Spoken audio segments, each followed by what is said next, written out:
जय श्री हरि। राधे राधे फ्रेंड्स।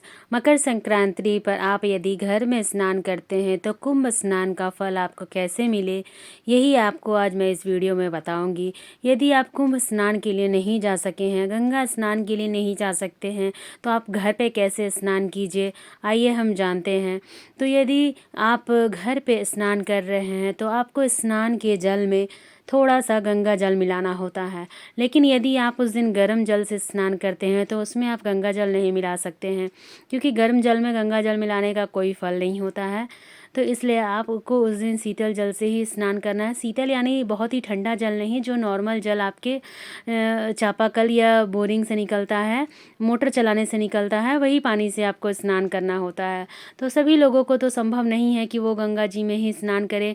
अगर आपके घर के किनारे कोई नदी तालाब है तो आप वहाँ जाकर स्नान कर सकते हैं, नहीं तो फिर आप घर में ही कुंभ स्नान का फल ले सकते हैं।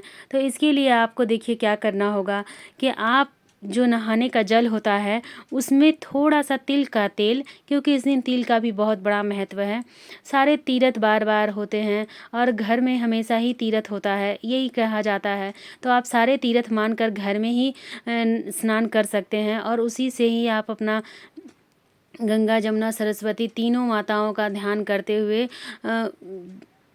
कुंभ का स्नान का फल पा सकते हैं। तो इस तरह से आपको घर में ही मकर संक्रांति के दिन स्नान करना होता है। तो देखिए उस दिन आपको क्या करना है, यदि आप कहीं भी नदी तालाब पे स्नान नहीं कर सकते हैं ना, तो आप क्या करें, घर में ही आप गंगा जल डाल लें अपने नहाने के जल में और थोड़ा सा उसमें काला तिल या फिर तिल के तेल को डालकर ही नहाएं। इससे आपको मकर संक्रांति कुंभ स्नान का फल मिलेगा। यदि आपके पास यमुना माँ का जल है तो वो भी डाल लें।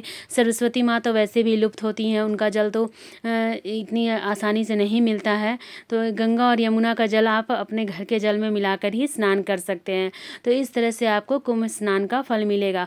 और जब भी आप स्नान करें तो त्रिवेणी संगम का ध्यान करें और हाथ जोड़कर अपने पूर्वजों का, अपने गुरुजनों का, कुंभ में आए सभी गुरुजनों का ध्यान करते हुए आपको स्नान करना है, जिससे आपको कुंभ स्नान का फल ही मिलेगा। तो इस तरह से आपको मकर संक्रांति पर घर पर स्नान करना है। यदि आप रजस्वला स्त्री हैं तो आप गंगा जल को पहले ही निकलवा के रख लें, एक दिन पहले ही निकाल लें, क्योंकि नहाने से पहले गंगा जल को नहीं छूना चाहिए, किसी को भी नहीं छूना चाहिए। तो एक दिन पहले ही आप किसी कटोरी, किसी चीज़ में आप गंगा जल को निकाल कर रख लीजिए, ताकि अगले दिन आप सुबह सुबह प्रातः काल में, देखिए गंगा स्नान जो होता है वो हमेशा प्रातः काल में ही किया जाता है। मतलब जस्ट आपको सूर्योदय से पहले करना है। जैसे 4:30 से 6 बजे के बीच में भी सूर्योदय होता है, तो आपको उससे पहले ही स्नान करना होता है और इसी तरह से आपको गंगा जल मिलाकर स्नान करना है। यदि आपके घर में किसी तरह की अशुद्धि है तो आप इस स्नान का फल नहीं पा सकते हैं, तो इसलिए आपको ये नहीं मिल सकता है। हर किसी के लिए तो संभव नहीं होता है गंगा स्नान करना या त्रिवेणी स्नान करना, प्रयागराज में स्नान करना। तो इस तरह से आप अपने घर में ही महाकुंभ का लाभ उठा सकते हैं।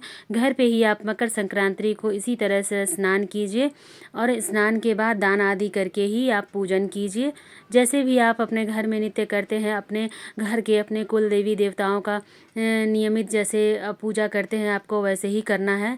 तो इस तरह से हमें कुंभ स्नान का फल घर में ही लाना है। उसके बाद देखिए हमें क्या करना है कि जब आप जल डालकर स्नान करें तो उस समय आप किसी भी तरह का मतलब शौच वगैरह नहाते वक्त ना करें, क्योंकि गंगा जल गंगा माँ के समान ही होती है। जिस तरह से हमें नदी में गंदगी करने का नहीं हक है, नहीं करना चाहिए, उसी तरह हम दिए गंगा जल मिलाकर भी स्नान कर रहे हैं तो हमें उस वक्त मतलब ऐसा कुछ नहीं करना है। जैसे आप समझ ही रहे हैं कि आप थूक ना फेंके या फिर किसी तरह का ये ना करें और पूरे निर्वस्त्र होकर भी स्नान ना करें, कपड़े पहनकर ही आप स्नान करें, क्योंकि आप जैसे त्रिवेणी संगम में स्नान कर रहे हैं, आपको बिल्कुल वही नियम का पालन करना है। इस तरह से आपको स्नान करना होता है, प्रातः काल में ही स्नान करना होता है। उसके बाद आप पूजा आदि कीजिए, मकर संक्रांति की पूजा जैसी होती है दान कीजिए। जो भी आप यथासंभव दान कर सकते हैं, आपको वो चीज़ों का दान करना है। इस तरह से आप मकर संक्रांति पे घर में ही कुंभ स्नान कर सकते हैं। अपने पूर्वजों का, अपने देवी देवताओं का ध्यान करते हुए ही हमें स्नान करना है। हाँ, यदि आप इस समय रजस्वला हैं, आपको सर धोना है, तो आप गंगा जल का इस्तेमाल ना करें, क्योंकि पीरियड के बाद आप गंगा जल से अपना सर नहीं धो सकते हैं। आप नॉर्मल जल से ही सर धो सकते हैं। आप सर धोकर नहा सकते हैं, लेकिन गंगा जल ना मिलाएं।